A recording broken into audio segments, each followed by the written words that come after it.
아침에 눈을 뜨는 순간부터 몸이 무겁습니다.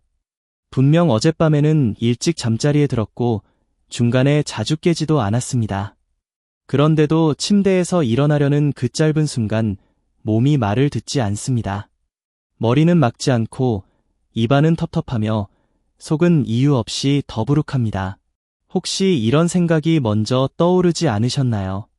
나이가 들어서 그렇겠지. 요즘 좀 피곤했나 보다. 이제 예전 같을 수는 없지. 진료실에서 제가 가장 자주 듣는 말이 바로 이것입니다. 그리고 이 말이 나오는 순간 많은 분들이 중요한 신호 하나를 그대로 지나쳐버립니다. 하나만 여쭤보겠습니다. 혈액검사에서 간 수치가 정상이라고 들으셨는데도 여전히 피로가 쌓이고 회복이 느리다고 느끼시나요? 예전보다 술을 거의 마시지 않는데도 오후만 되면 기운이 쭉 빠지시나요? 밥을 많이 먹은 것도 아닌데 속이 더부룩하고 아침에 일어나도 개운하지 않으신가요?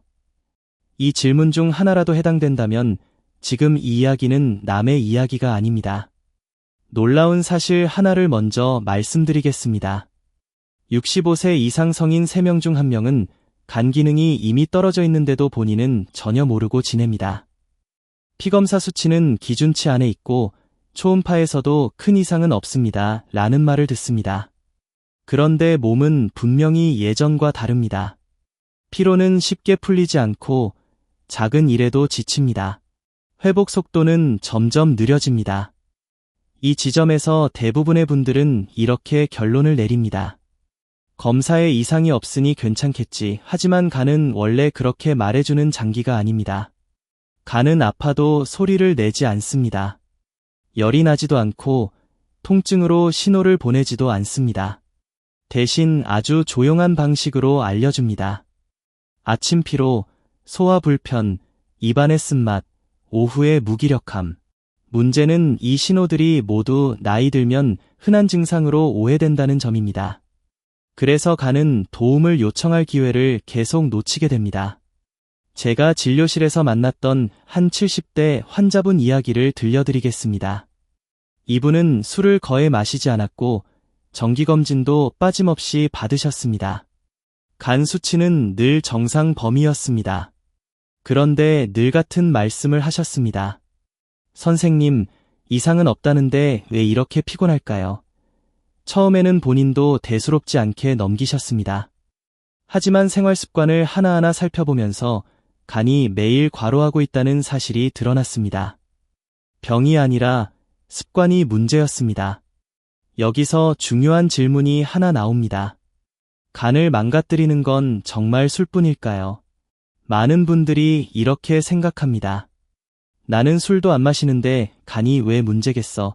하지만 실제로 노년층에서 간 기능을 떨어뜨리는 가장 큰 원인은 술이 아닐 때가 훨씬 많습니다. 오히려 매일 반복하는 아주 사소한 행동 하나가 간을 쉬지 못하게 만들고 그 결과가 수치 변화와 만성 피로로 나타납니다. 간을 하나의 공장에 비유해 보겠습니다. 이 공장은 밤에도 쉬지 않고 독소를 처리하고 에너지를 조절하며 몸 전체의 균형을 맞춥니다. 그런데 매일 특정 시간, 특정 방식으로 불필요한 일을 계속시키면 어떻게 될까요? 처음에는 버텨냅니다. 검사 수치도 멀쩡해 보입니다. 하지만 어느 순간부터 처리 속도가 느려지고 피로가 쌓이며 회복력이 떨어집니다. 이것이 바로 많은 분들이 겪고 있는 현재의 상태입니다. 좋은 소식이 하나 있습니다. 이 단계의 간은 아직 회복할 수 있습니다. 약을 바꾸지 않아도 되고 비싼 건강식품을 추가하지 않아도 됩니다. 단 하루 한 가지를 바꾸는 것만으로도 간의 부담을 크게 줄일 수 있습니다. 실제로 이 작은 변화만으로 간 수치가 달라지고 아침 컨디션이 바뀌는 분들을 저는 수없이 봐왔습니다. 끝까지 보시면 간을 혹사시키는 그 하루 한 가지가 무엇인지, 그리고 많은 분들이 오히려 잘못 실천하고 있는 실수까지 정확히 알려드리겠습니다. 지금부터는 단순한 건강 정보가 아니라 앞으로의 노후 컨디션을 좌우할 이야기입니다. 이제 간이 왜 조용히 망가지는지 그 이유부터 차근차근 짚어보겠습니다. 많은 분들이 건강검진 결과지를 받아들고 안심합니다. AST 정상, 알트 정상, 초음파에서도 특이 소견 없음 이 한 줄 문장을 보는 순간 마음이 놓입니다. 그리고 동시에 몸이 보내는 신호를 스스로 무시하기 시작합니다. 피곤해도 나이 탓이라고 넘기고 소화가 불편해도 원래 이런 거지 라고 생각합니다. 하지만 여기에는 아주 큰 착각이 하나 숨어 있습니다. 간 수치가 정상이라는 말이 간이 건강하다는 뜻은 아니라는 점입니다. 간 수치는 일종의 경보장치입니다. 심각하게 손상되었을 때 크게 올라가 경고음을 울립니다. 문제는 그 전 단계입니다. 간이 이미 지쳐있고 기능이 떨어지고 있어도 수치는 조용히 정상 범위 안에 머무는 경우가 매우 많습니다. 특히 노년층에서는 더 그렇습니다. 간세포의 반응 자체가 둔해지기 때문에 손상이 진행되어도 수치 변화가 크지 않습니다. 그래서 검사지만 보고 안심하면 실제 상태와는 점점 멀어지게 됩니다. 이 지점에서 한 가지 질문을 던져보셔야 합니다. 내 몸의 컨디션이 5년 전보다 분명히 나빠졌는데 정말 나이 때문만일까? 진료실에서 이 질문을 드리면 대부분 잠시 말을 멈춥니다. 이유는 간단합니다. 스스로도 어딘가 이상하다는 걸 이미 느끼고 있기 때문입니다. 아침에 일어났을 때의 무거움, 예전보다 늦어지는 회복, 오후만 되면 몰려오는 피로. 이것은 단순한 노화가 아니라 몸의 대사 중심이 흔들리고 있다는 신호일 가능성이 큽니다. 간은 몸속 대사의 중심입니다. 우리가 먹은 음식이 에너지로 바뀌는 과정, 약물이 분해되는 과정, 독소가 처리되는 과정의 대부분이 간에서 이루어집니다. 그런데 나이가 들수록 간의 처리 속도는 자연스럽게 느려집니다. 여기에 잘못된 생활 습관이 더해지면 간은 밤낮 없이 일하게 됩니다. 쉬지 못한 간은 점점 효율이 떨어지고 그 부담은 고스란히 피로와 무기력으로 돌아옵니다. 많은 분들이 그래도 검사에서 이상이 없는데요 라고 말씀하십니다. 이때 저는 이렇게 되묻습니다. 그럼 왜 몸은 계속 힘들까요? 몸은 거짓말을 하지 않습니다. 검사 수치는 숫자일 뿐이지만 몸의 느낌은 현재 상태를 가장 솔직하게 보여줍니다. 특히 간 문제는 숫자보다 증상이 먼저 나타나는 경우가 훨씬 많습니다. 문제는 우리가 그 증상을 너무 쉽게 무시한다는 점입니다. 여기서 하나 더 짚고 넘어가야 할 오해가 있습니다. 간 건강을 망치는 주범은 술이라는 생각입니다. 물론 술은 간에 부담을 줍니다. 하지만 노후에 간 기능을 떨어뜨리는 가장 흔한 원인은 술이 아닌 경우가 많습니다. 오히려 매일 반복되는 식사 시간, 수면 전 습관, 그리고 건강을 위해서 하고 있는 행동이 간을 더 피곤하게 만들기도 합니다. 이 사실을 알게 되면 많은 분들이 깜짝 놀랍니다.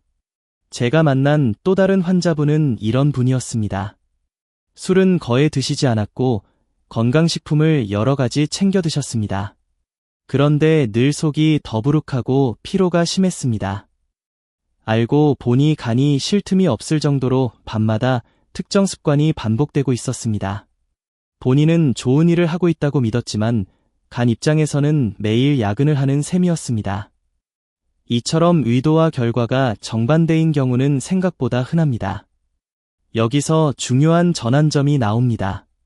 간 건강을 회복하는 데 필요한 것은 더 하는 것이 아니라 덜 하는 것일 수 있다는 점입니다. 무언가를 추가하기보다 간을 괴롭히는 한 가지를 멈추는 것이 훨씬 큰 변화를 만들어냅니다. 그리고 이 변화는 생각보다 빠르게 몸으로 느껴집니다.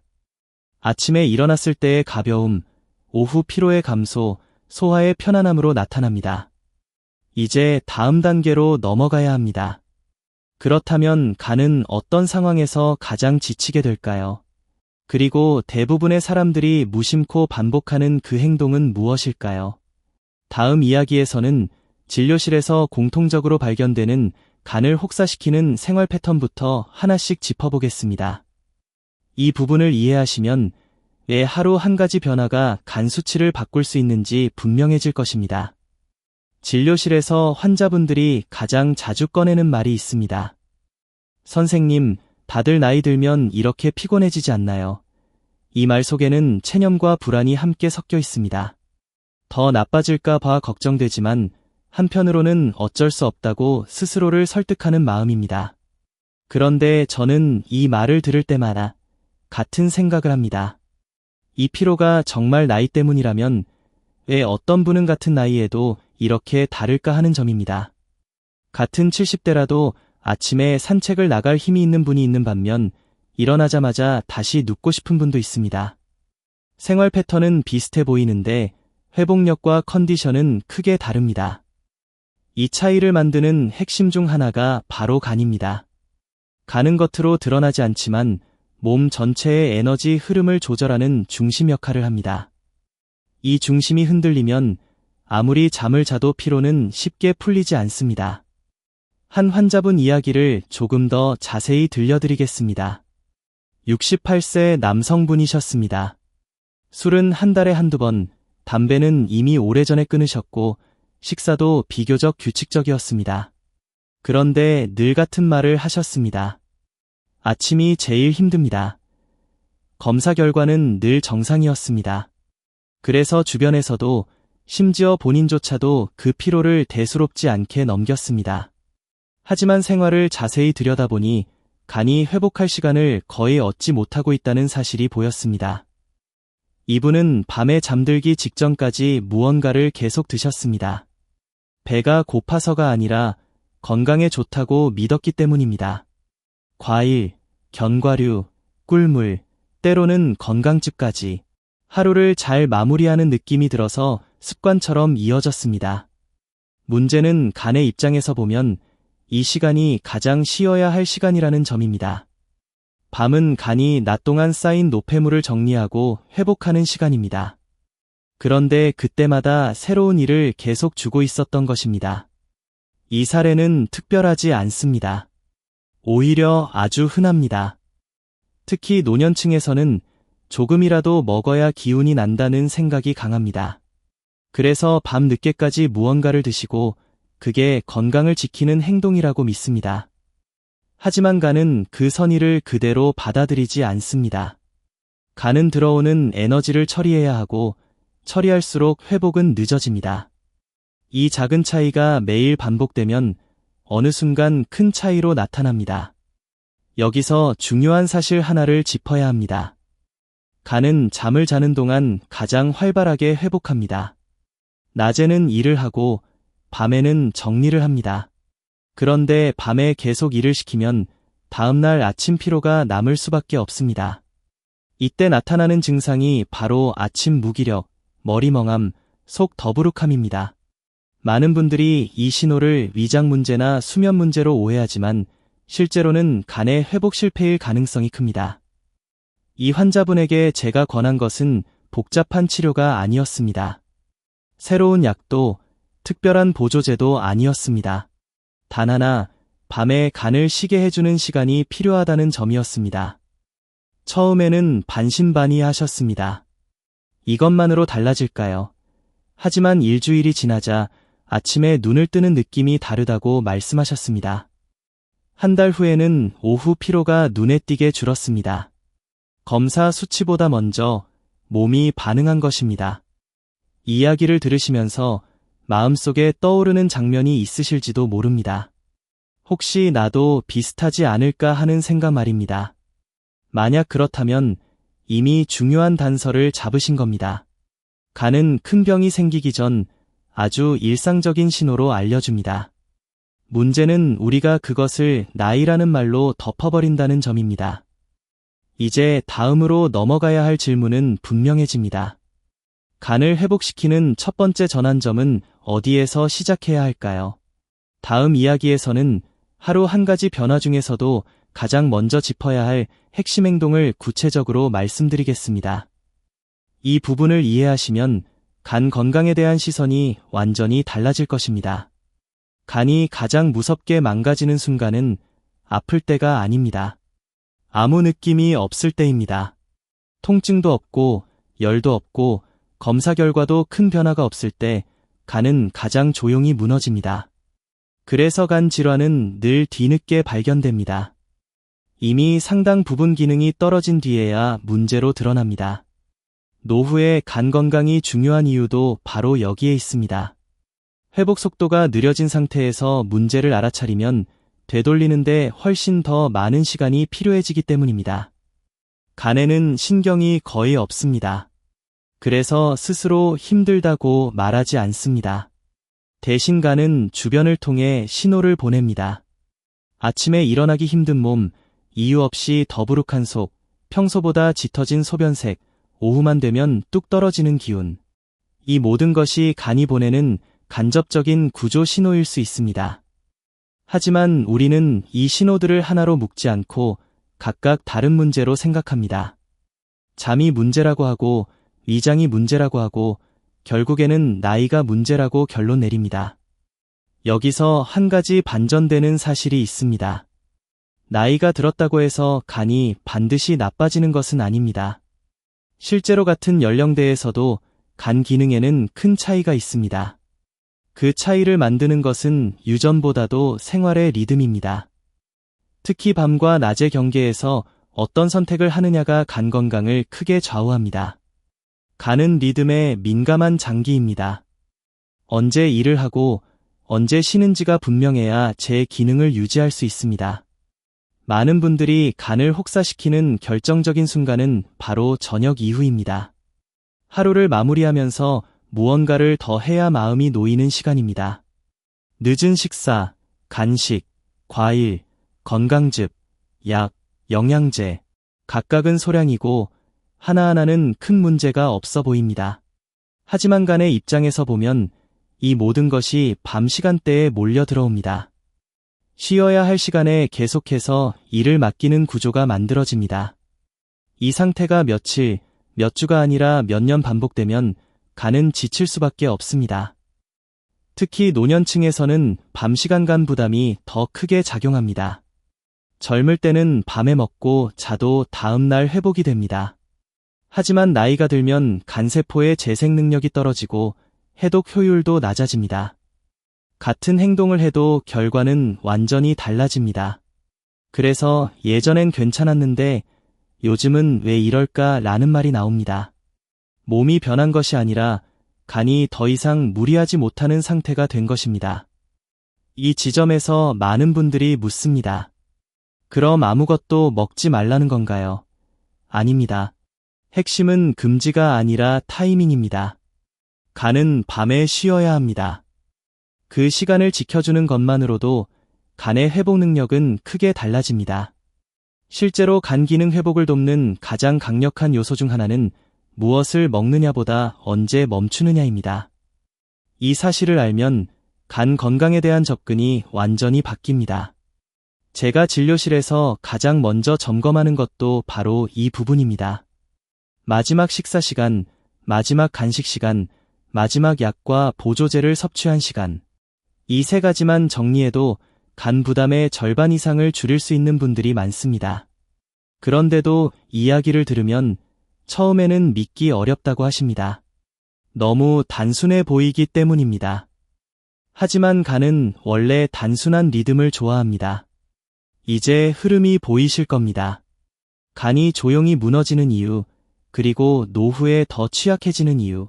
그렇다면 여기서 진짜 중요한 질문이 나옵니다.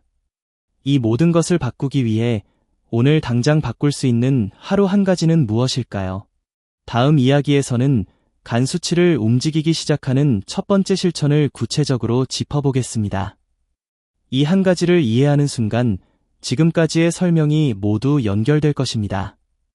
이제 가장 중요한 지점에 도착했습니다.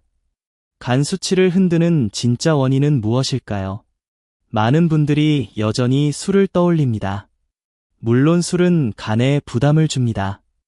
하지만 제가 노년층 환자분들을 보면서 가장 자주 확인하는 원인은 따로 있습니다. 바로 간이 쉬어야 할 시간에 쉬지 못하게 만드는 반복 습관입니다. 그리고 그 습관은 대부분 너무 익숙해서 문제로 인식되지 않습니다.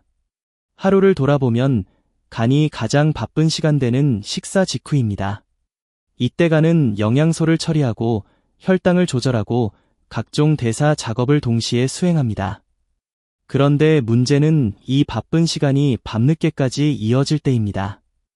특히 저녁 이후 잠들기 전까지 무언가를 계속 섭취하는 패턴이 굳어져 있으면 간은 사실상 밤새 야근을 하게 됩니다. 이 상태에서는 해독도, 회복도 제대로 이루어지기 어렵습니다. 여기서 많은 분들이 의외라고 느끼는 부분이 있습니다.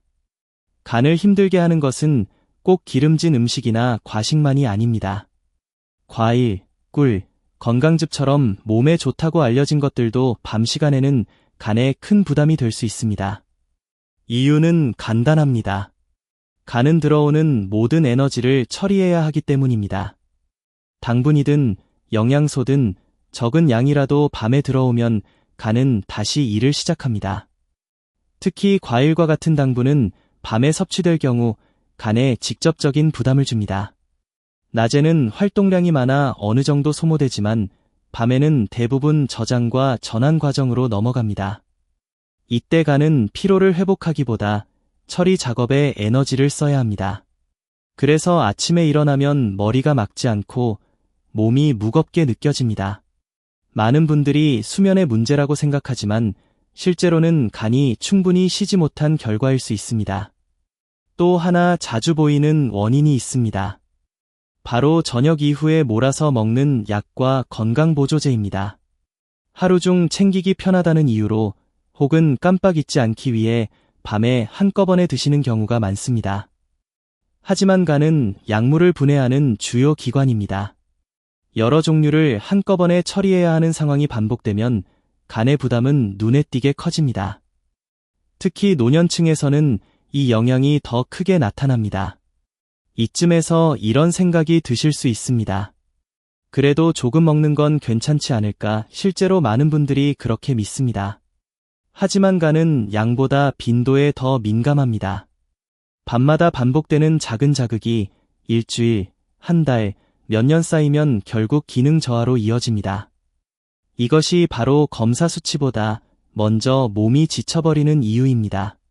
간은 참고 또 참다가 어느 순간부터 회복 속도가 눈에 띄게 떨어집니다. 여기서 하나 더 짚고 넘어가야 할 반전이 있습니다. 간을 지키는데 가장 중요한 것은 무엇을 더 먹느냐가 아니라 언제 멈추느냐입니다.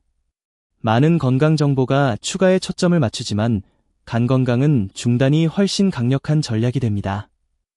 특히 밤 시간대의 중단은 간에게 휴식을 돌려주는 가장 직접적인 방법입니다. 제가 진료실에서 하루 한 가지만 바꿔보자고 말씀드릴 때 대부분 이 지점을 먼저 권합니다. 이유는 간단합니다.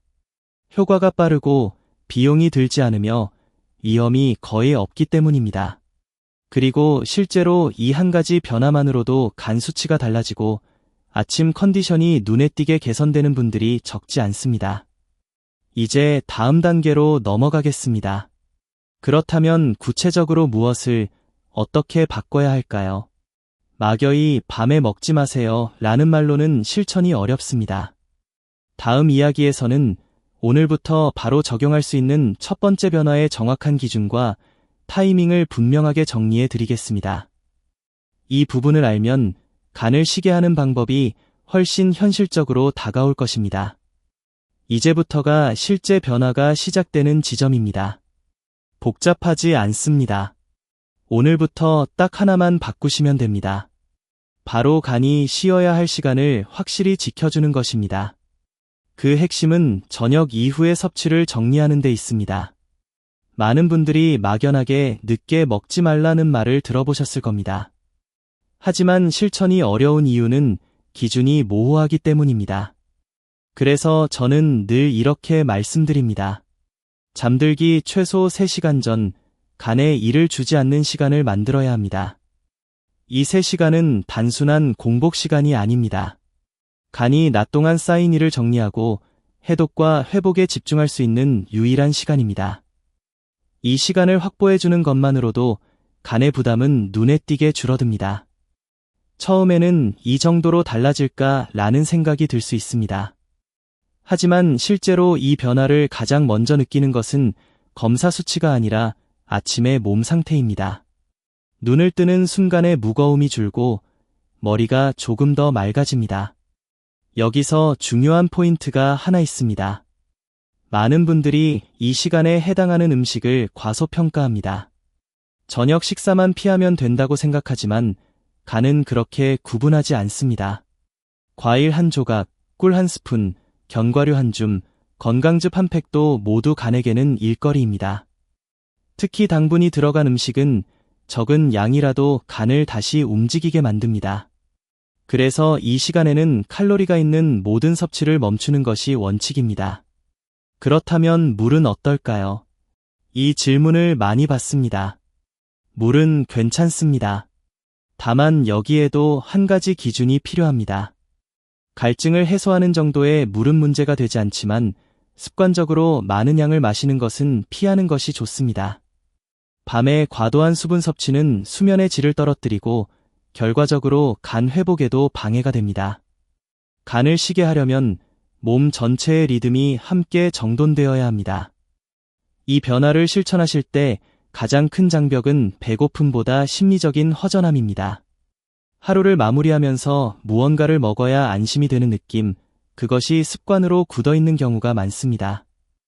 이때 도움이 되는 방법은 대체 행동을 만드는 것입니다. 따뜻한 물 한 컵, 가벼운 스트레칭, 조용한 호흡. 이 작은 행동들이 뇌에 하루가 끝났다는 신호를 줍니다. 간도 그 신호를 함께 받습니다. 제가 이 방법을 권했을 때 많은 분들이 처음 일주일을 넘기지 못할까 걱정합니다. 하지만 실제로는 이 변화가 생각보다 빨리 몸에 익습니다. 이유는 간이 반응하기 때문입니다. 며칠만 지나도 아침 컨디션이 달라지고 오후 피로가 줄어들면 스스로 동기가 생깁니다. 이때 중요한 것은 완벽함이 아니라 일관성입니다. 하루 이틀 어겼다고 해서 실패가 아닙니다. 다시 돌아오면 됩니다. 여기서 한 가지 꼭 말씀드리고 싶은 점이 있습니다. 이 방법은 간을 굶기는 것이 아닙니다. 오히려 간을 보호하는 방법입니다. 낮 동안에는 충분히 드시고 밤에는 쉬게 해주는 것, 이것이 간이 가장 좋아하는 리듬입니다. 많은 분들이 식사량을 줄이거나 특정 음식을 제한하려고 애쓰지만 그보다 먼저 리듬을 바로잡는 것이 훨씬 효과적입니다. 이 영상이 여기까지 도움이 되셨다면 부모님이나 주변 분들과 꼭 함께 나눠주시길 바랍니다. 간 건강은 조용히 나빠지지만 회복의 시작도 아주 조용합니다. 그리고 그 시작은 대부분 이런 작은 변화에서 출발합니다. 이제 다음으로 넘어가 보겠습니다. 이 단순한 변화가 실제로 간 수치와 회복력에 영향을 주는지 그 과학적인 이유를 이해하셔야 합니다. 그래야 이 습관을 오래 유지할 수 있습니다. 다음 이야기에서는 간이 밤에 어떤 일을 하는지, 그리고 우리가 그 시간을 어떻게 방해하고 있었는지 자세히 풀어드리겠습니다. 이제 왜 이 변화가 실제로 효과가 있는지, 간이 밤에 무엇을 하는지 차분히 짚어볼 차례입니다. 이해하고 나면 이 습관은 더 이상 억지로 지키는 규칙이 아니라 스스로 지키고 싶어지는 선택이 됩니다. 간은 단순히 해독만 하는 장기가 아닙니다. 밤이 되면 낮 동안 처리하지 못한 일들을 정리하고 에너지 균형을 다시 맞추는 핵심 역할을 합니다. 이 과정이 제대로 이루어져야 다음날 몸이 가볍게 움직일 수 있습니다. 잠이 들면 우리 몸은 휴식 모드로 들어갑니다. 심박수는 느려지고 근육은 이완되며 뇌의 활동도 달라집니다. 이때 간 역시 낮과는 다른 일을 시작합니다. 낮에는 들어오는 것을 처리하는 데 집중했다면 밤에는 정리와 복구가 중심이 됩니다. 손상된 세포를 정비하고 불필요한 부산물을 처리하며 다음날 사용할 에너지를 준비합니다. 이 작업은 조용하지만 매우 중요합니다. 문제는 이 시간에 음식이 들어올 때 발생합니다. 밤에 무언가를 먹는 순간 간은 다시 낮 모드로 돌아가야 합니다. 해독과 회복을 멈추고 들어온 영양소를 분해하고 저장하는 작업을 시작합니다. 이 전환이 반복되면 간은 두 가지 일을 동시에 떠안게 됩니다. 결과적으로 어느 쪽도 충분히 해내지 못합니다. 이 상태가 이어지면 아침에 개운함이 사라지고 하루 종일 피로가 남습니다. 여기서 많은 분들이 예상하지 못한 사실이 하나 있습니다. 간은 밤에 쉬는 동안에도 에너지를 소모합니다. 회복은 아무것도 하지 않는 상태가 아니라 적극적인 정비 작업이기 때문입니다. 그런데 이때 또 다른 일이 추가되면 회복에 써야 할 에너지가 분산됩니다. 그래서 밤에 조금만 먹어도 다음날 피로가 더 크게 느껴지는 것입니다. 양의 문제가 아니라 타이밍의 문제라는 말이 여기서 나옵니다. 실제로 연구에서도 비슷한 결과가 반복해서 확인됩니다. 늦은 시간 섭취가 잦은 사람일수록 간 효소 수치의 변동폭이 크고 피로와 대사 불균형을 호소하는 비율이 높습니다.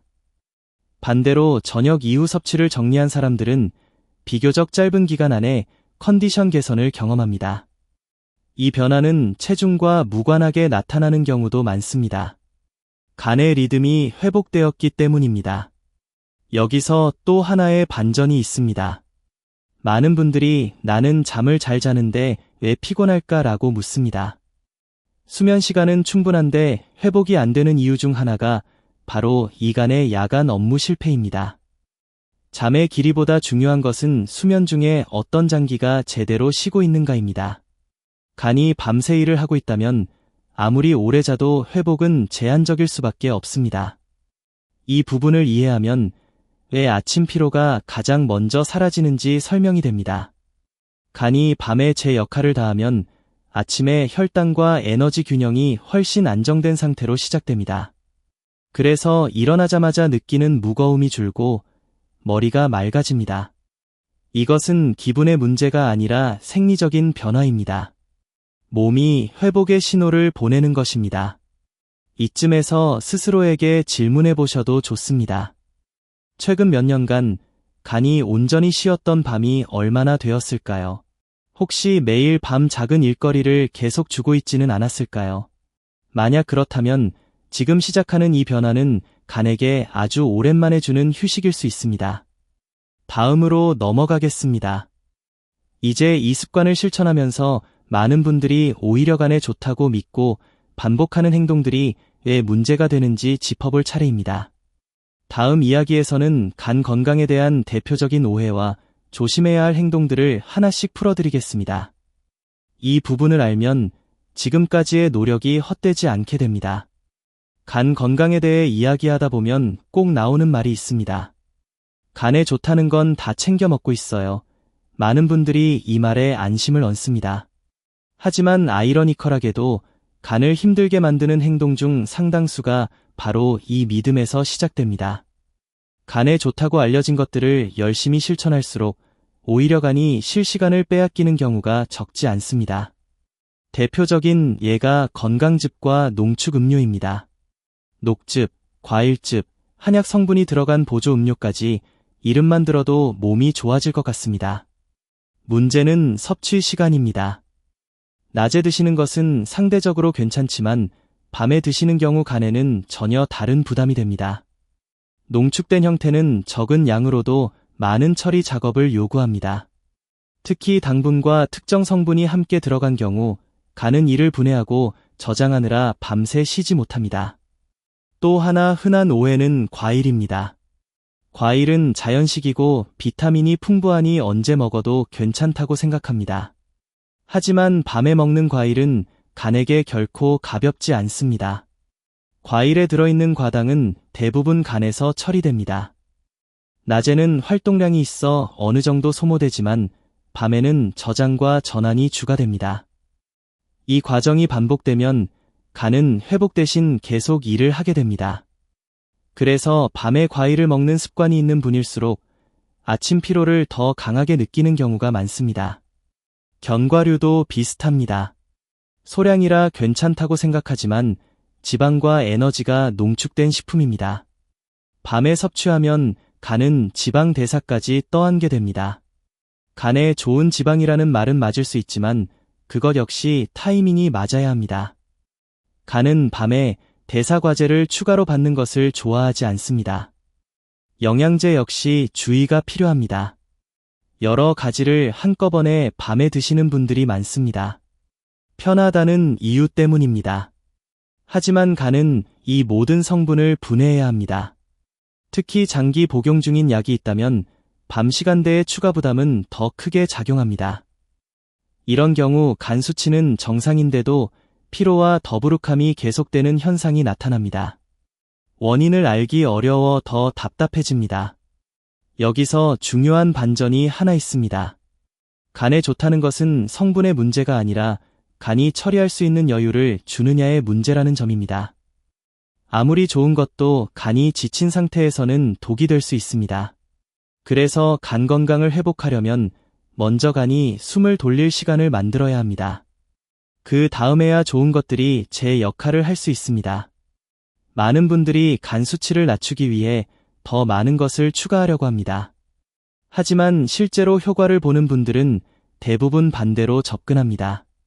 불필요한 밤 섭취를 줄이고 간의 리듬을 회복시킨 뒤에 필요한 것만 선택합니다. 이 과정에서 자연스럽게 복용하는 것의 수가 줄어들고 몸은 오히려 더 편안해집니다. 이제 흐름이 분명해지셨을 겁니다. 간을 살리는 길은 복잡하지 않습니다. 다만 기존의 믿음을 한번 점검해 볼 필요가 있습니다. 내가 간을 위해 하고 있다고 믿었던 행동 중에 혹시 간을 가장 힘들게 하는 것이 섞여 있지는 않았을까요? 이 질문을 던지는 것만으로도 변화는 이미 시작된 셈입니다. 다음으로 넘어가겠습니다. 여기까지 잘 따라오셨다면 부담을 크게 줄이는 핵심은 이미 잡으셨습니다. 이제는 여기에 작은 보너스를 더할 차례입니다. 다음 이야기에서는 큰 노력 없이 회복 속도를 한 단계 더 끌어올리는 간단한 습관을 소개하겠습니다. 이 습관은 부담 없이 추가할 수 있지만 효과는 분명하게 느껴질 것입니다.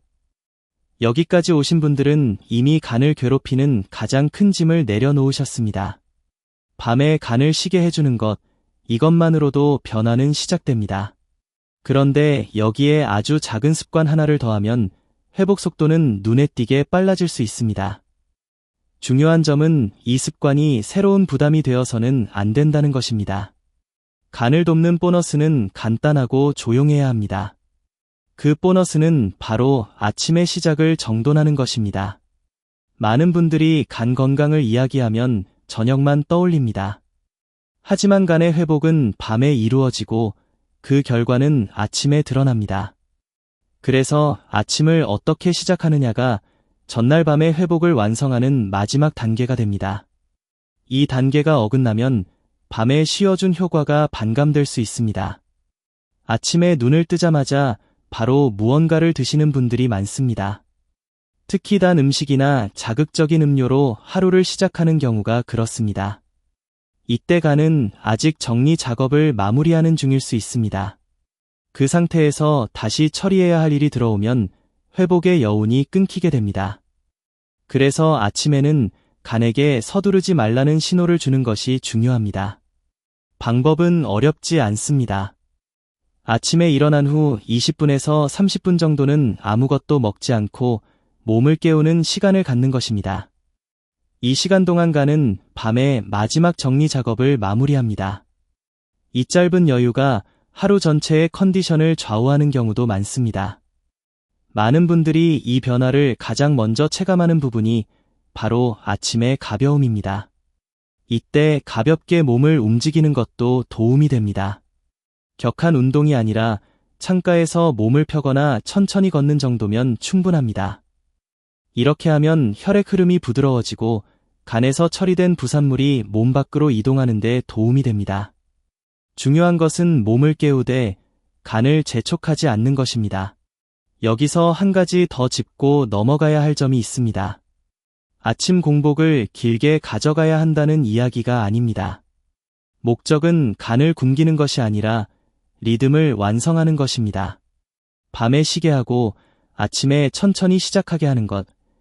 이 두 가지만 맞아도 간은 훨씬 안정된 상태로 하루를 시작합니다. 이 습관을 실천한 분들이 공통적으로 말씀하시는 변화가 있습니다. 점심 이후에 졸림이 줄어들고 오후까지 에너지가 유지된다는 점입니다. 이것은 간이 에너지 조절을 보다 효율적으로 하고 있다는 신호입니다. 작은 변화지만 몸은 정직하게 반응합니다. 이제 거의 마지막 단계에 가까워지고 있습니다. 하지만 여기서 한 가지 반드시 짚고 넘어가야 할 부분이 있습니다. 모든 방법이 모든 사람에게 동일하게 적용되지는 않습니다. 특히 특정 질환이나 약을 복용 중인 분들은 주의가 필요합니다. 다음 이야기에서는 이 습관을 적용할 때 반드시 조심해야 할 경우와 예외에 해당하는 분들을 정확히 짚어드리겠습니다. 이 부분을 확인하셔야 안심하고 실천하실 수 있습니다. 여기까지의 이야기를 들으시면서 마음 한편에 이런 생각이 드셨을 수도 있습니다. 나는 해도 괜찮을까? 아주 중요한 질문입니다. 간을 쉬게 하는 습관은 대부분의 분들에게 안전하지만 모든 사람에게 같은 방식으로 적용되어서는 안 됩니다. 특히 노후에는 몸의 조건이 사람마다 크게 다르기 때문에 반드시 짚고 넘어가야 할 예외가 있습니다. 먼저 만성질환으로 약을 복용 중인 분들입니다. 고혈압, 당뇨, 심장질환, 갑상선 질환 등으로 정해진 시간에 약을 드셔야 하는 경우 그 복용 시간은 우선되어야 합니다. 간을 쉬게 하는 것이 중요하다고 해서 약 복용을 미루거나 거르는 것은 절대 바람직하지 않습니다. 약은 치료의 일부이고 그 자체가 간보다 더 중요한 경우도 많습니다. 이럴 때는 먹지 말아야 한다가 아니라 불필요한 것을 줄인다는 관점으로 접근해야 합니다. 예를 들어 약은 그대로 유지하되 밤에 습관적으로 추가하던 간식, 건강즙, 영양제부터 정리하는 것이 안전한 시작입니다. 특히 여러 가지 영양제를 밤에 한꺼번에 드시던 분이라면 꼭 필요한 것만 낮 시간으로 옮기는 것만으로도 간 부담은 크게 줄어듭니다. 이 작은 조정이 오히려 약의 효과를 더 안정적으로 만들어주는 경우도 많습니다. 두 번째로 주의가 필요한 분들은 체중이 급격히 줄었거나 식욕 저하가 심한 경우입니다. 이런 상태에서는 밤 공복이 오히려 부담이 될 수 있습니다. 간보다 전체 영양 상태를 먼저 살펴야 합니다. 이럴 때는 무리하게 시간을 늘리기보다 저녁 식사의 질과 양을 조절하는 방향이 더 적절합니다. 간을 쉬게 하려다 몸 전체의 균형을 깨뜨려서는 안 됩니다. 세 번째는 이미 진단된 간 질환이 있는 경우입니다. 지방간, 간염, 간경변 등의 진단을 받은 분들은 반드시 주치의의 조언을 우선해야 합니다. 간을 쉬게 하는 리듬 자체는 도움이 될 수 있지만 개인의 상태에 따라 조정이 필요합니다. 특히 간 기능이 많이 떨어진 상태에서는 작은 변화도 크게 작용할 수 있기 때문에 스스로 판단하기보다는 전문가와 상의하는 것이 안전합니다. 여기서 한 가지 강조하고 싶은 점이 있습니다. 이 방법은 치료가 아니라 관리입니다. 병을 고치겠다는 접근이 아니라 간이 스스로 회복할 수 있는 환경을 만들어주는 방식입니다. 그래서 무리하거나 극단적으로 적용할 필요가 없습니다. 몸이 보내는 신호를 관찰하면서 조금씩 조정해 나가는 것이 가장 좋습니다. 또 하나 자주 받는 질문이 있습니다. 가끔 어기는 날이 있어도 괜찮을까요? 물론입니다. 간은 하루 이틀의 변화에 무너지는 장기가 아닙니다. 중요한 것은 전체적인 흐름입니다. 일주일 중 대부분의 날의 간이 쉬는 밤을 만들어주고 있다면 가끔의 예외는 큰 문제가 되지 않습니다. 오히려 이런 여유가 있어야 습관이 오래 유지됩니다. 이제 거의 마지막 단계입니다. 지금까지의 이야기를 종합하면 간을 회복시키는 핵심은 거창한 결심이 아니라 현실적인 리듬이라는 것을 느끼셨을 겁니다. 다음 이야기에서는 이 모든 내용을 바탕으로 오늘부터 바로 시작할 수 있는 7일 실천 계획을 정리해 드리겠습니다. 복잡하지 않고 부담 없이 따라갈 수 있는 흐름입니다. 이 계획이 있다면 변화를 언젠가가 아니라 지금 시작할 수 있습니다. 이제 실제로 어떻게 시작할지 정리할 차례입니다. 많은 분들이 좋은 정보를 듣고도 실행으로 옮기지 못하는 이유는 막연하기 때문입니다. 그래서 저는 늘 기간을 정합니다. 딱 7일입니다. 7일은 짧지만 몸의 반응을 느끼기에는 충분한 시간입니다. 그리고 한번 변화를 느끼면 그 다음은 자연스럽게 이어집니다. 첫째 날은 준비의 날입니다. 오늘 하루를 돌아보면서 내가 밤에 무엇을 먹고 마시는지 적어보는 것부터 시작합니다.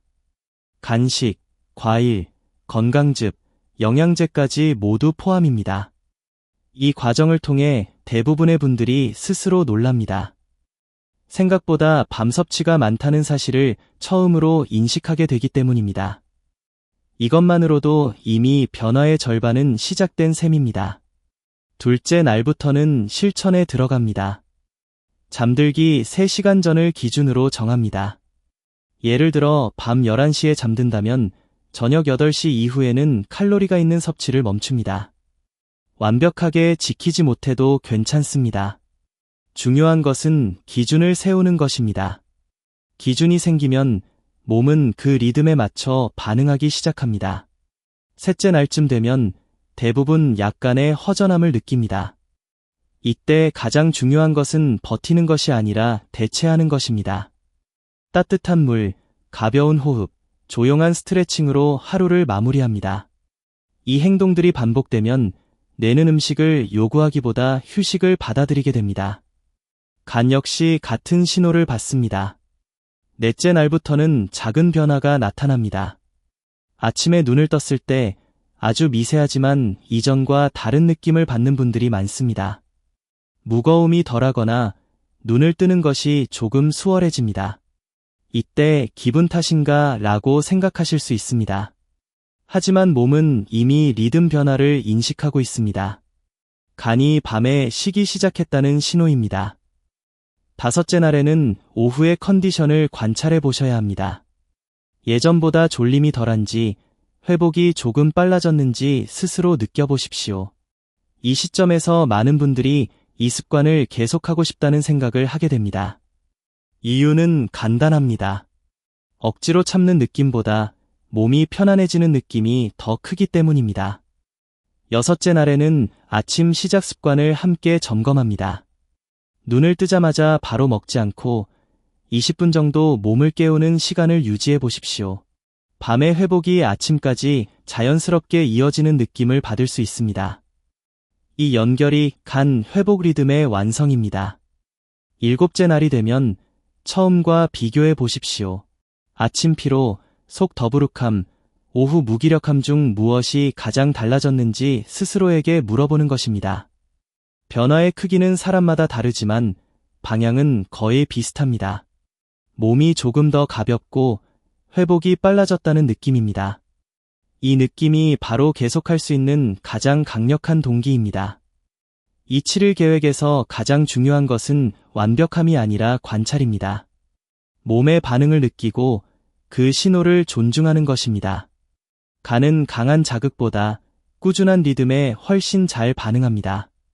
그래서 이 방법은 단기간 유행처럼 지나가는 요령이 아니라 노후를 지탱하는 생활 방식이 됩니다. 이제 마지막으로 남은 것은 마음의 정리입니다. 다음 이야기에서는 지금까지의 내용을 차분히 되짚으면서 왜 이 작은 변화가 노후 건강에 큰 의미를 갖는지 정리해 드리겠습니다. 그리고 오늘부터 시작하는 분들에게 꼭 전하고 싶은 한 가지 메시지로 마무리하겠습니다. 지금까지의 이야기를 천천히 떠올려 보시기 바랍니다. 아침에 일어나도 개운하지 않았던 몸, 검사에서는 이상이 없다고 했지만 점점 느려지던 회복, 그리고 그 모든 것을 나이 때문이라고 넘겨왔던 순간들. 이 긴 이야기의 핵심은 단순합니다.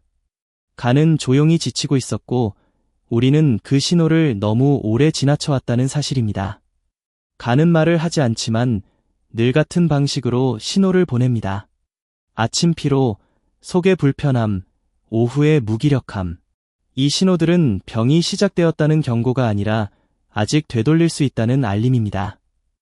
간이 완전히 무너지기 전 생활의 리듬을 바로잡으면 충분히 회복할 수 있다는 뜻입니다. 늦지 않았습니다.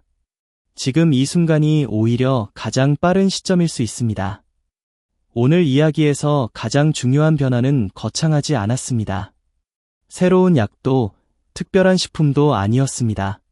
밤에 간이 쉬도록 시간을 돌려주는 것, 그리고 아침을 조금 천천히 시작하는 것. 이 두 가지만으로도 간은 제 역할을 다시 찾기 시작합니다. 많은 분들이 건강을 위해 더 많은 것을 하려고 애쓰지만 간 건강은 오히려 덜 하는 것이 해답이 되는 경우가 많습니다. 이 변화의 진짜 가치는 간 수치 하나에만 있지 않습니다. 아침에 눈을 뜨는 순간의 느낌, 하루를 버티는 에너지, 그리고 아직 괜찮다는 몸의 신호를 다시 느낄 수 있다는 점에 있습니다. 노후의 건강은 갑자기 무너지는 것이 아니라 아주 작은 불편함이 쌓여 만들어집니다. 반대로 회복도 그렇게 시작됩니다. 아주 작은 선택 하나가 방향을 바꿉니다. 혹시 이런 생각이 드실지도 모릅니다. 지금까지 잘못 살아온 건 아닐까? 그렇지 않습니다. 누구도 간의 리듬에 대해 제대로 알려주지 않았을 뿐입니다. 알게 된 지금부터가 중요합니다. 몸은 생각보다 관대합니다. 쉬게 해주면 회복하려고 노력합니다. 그 기회를 주는 것이 바로 오늘의 선택입니다. 이제 여러분에게 작은 제안을 드리고 싶습니다. 오늘 밤부터 딱 7일만 간에게 휴가를 준다고 생각해 보십시오. 밤에 일을 시키지 않고 아침에 재촉하지 않는 것, 그 7일 동안 몸이 어떻게 변하는지 스스로 관찰해 보시기 바랍니다.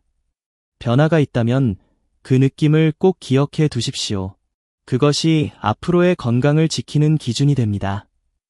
이 이야기가 도움이 되었다면 혼자만 알고 지나치지 않으셨으면 합니다. 부모님, 배우자, 그리고 주변의 소중한 분들과 함께 나눠주십시오. 간 건강은 조용히 무너지지만 회복의 기회도 조용히 찾아옵니다. 누군가에게는 이 이야기가 방향을 바꾸는 계기가 될 수 있습니다. 마지막으로 한 가지 약속을 드립니다. 건강은 멀리 있는 목표가 아니라 오늘 저녁의 선택에서 시작됩니다. 오늘이 가장 빠른 날입니다. 댓글로 데이 1 시작합니다. 라고 남겨보십시오. 작은 선언이 꾸준함을 만듭니다. 그리고 그 꾸준함이 몸을 바꿉니다. 지금까지 듣기만 해도 몸이 조금은 편안해지는 시간이었기를 바랍니다.